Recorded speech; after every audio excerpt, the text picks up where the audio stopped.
To help you place the topic we are going to discuss today, which is environment, I am using the concept map of the whole semester.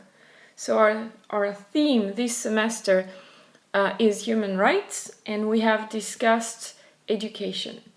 As I said, now we are moving towards environment, and we are specifically discussing the issue of consumerism. Before we go on, I would like to spend a little bit of time connecting human rights to environment, and yes, also to our next topic, health. If you read the Universal Declaration of Human Rights, you will see that in Article 25 it says, everyone has the right to a standard of living adequate for the health and well-being of himself and of his family. So I realized that in this article nothing is said about the environment, nothing is specifically said about the environment. But I believe that to have a standard of living adequate for the health and well-being of yourself and your family, you need a clean and healthy environment. So that's why I'm connecting Article 25 to our topic of environment. As you saw in the concept map, we have connected the topic of environment to consumerism. So hopefully you'll take a little break and think about what is consumerism. Consumerism is a combination of two words, a word and a suffix. So the first word is consumer and the suffix is ism. So usually ism is a way of thinking, a way of living, what you believe. Think of political parties, for instance, communism, socialism. So how you live to be a communist, how you live to be a socialist.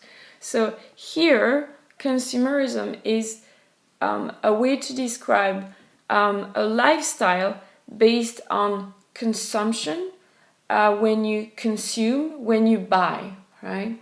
And usually the idea of consumerism is that the more you buy, the better.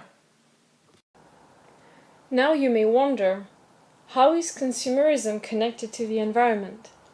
Well, keep in mind the video we watched in class called What Really Happens to the Plastic You Throw Away by TED. Plastic bottles, something we consume a lot for some of us, have an impact on the environment. They pollute the environment. So yes, consumerism is connected to the environment. Our actions are always connected to the environment as well as other people.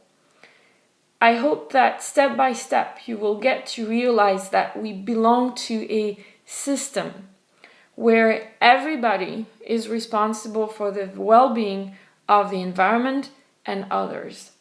Everything we do has an impact on the environment and others.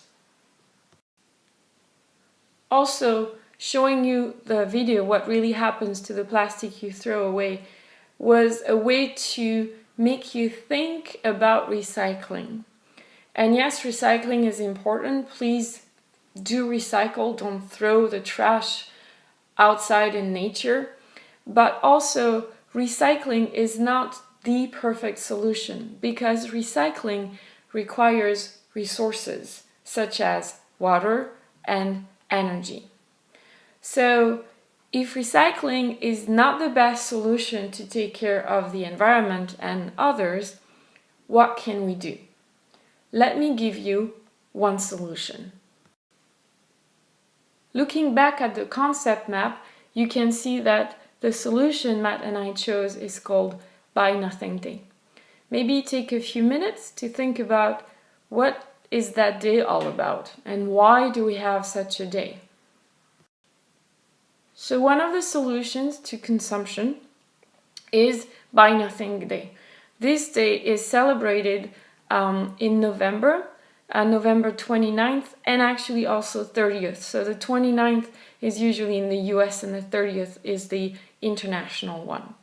Buy Nothing Day started in Vancouver in Canada, and the goal of Buy Nothing Day is to help people consume less.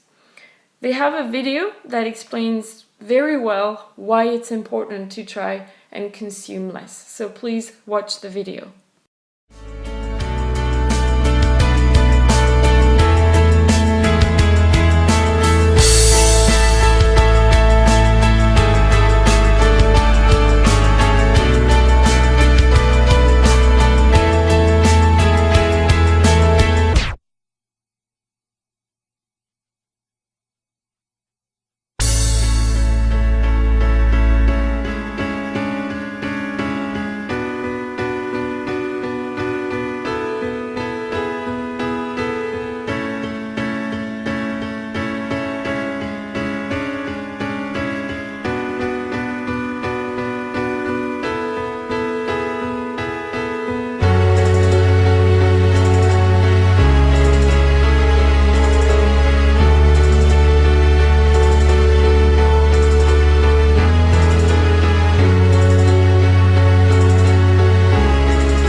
So yes, Buy Nothing Day is a day where people try not to buy anything.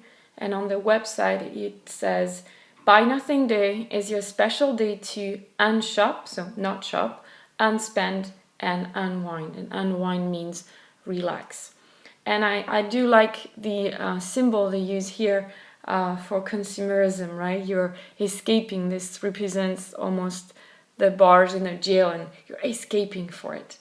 And yes, as you can see, there is a Buy Nothing Day in Japan. I'll show you the Facebook page in a minute. So what do you do during Buy Nothing Day? Well, you relax and actually do nothing for the economy or for yourself.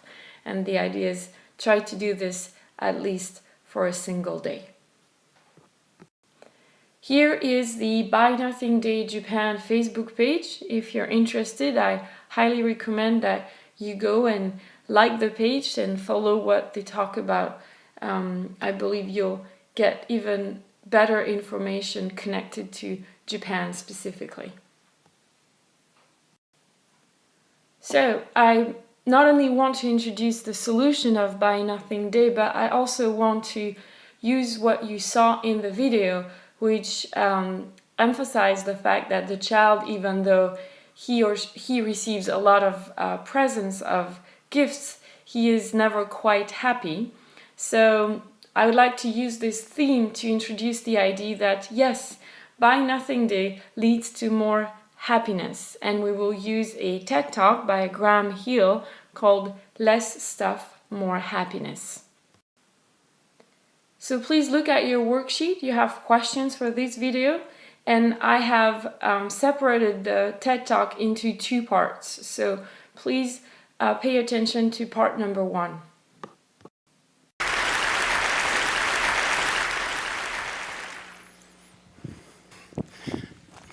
What's in the box? Whatever it is, it must be pretty important, because I've traveled with it, moved it from apartment to apartment to apartment.